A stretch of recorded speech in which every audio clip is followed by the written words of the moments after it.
पति रात को 9 बजे ऑफिस से घर आया।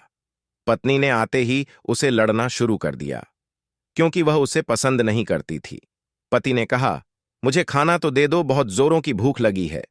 पत्नी बोली, खुद जाकर खा लो, मुझे नींद आ रही है। पति सुनता रहा और पत्नी पूरी रात उससे लड़ती रही।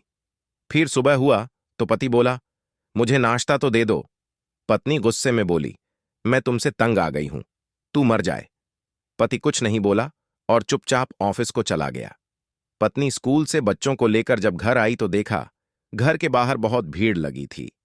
अपने करीब से जाकर देखा तो उसके पति का शव पड़ी हुई थी। उसके ऊपर कयामत आ गई।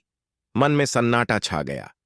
लोग आपस में बातें कर रहे थे कि कार से उसका एक्सीडेंट हुआ है।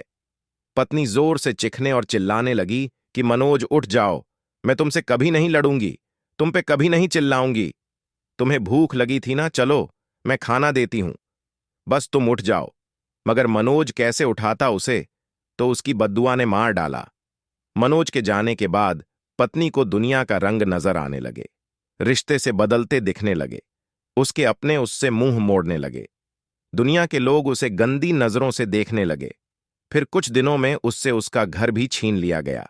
जो हिस्सा उसका बनता था, ससुराल वालों ने उसे दे दिया। पति के मरने के बाद उसे एहसास हुआ कि पति जैसा भी हो, चाहे पसंद का हो या नापसंद का, पति औरत का सर का ताज होता है। अगर सहमत है तो कमेंट करे।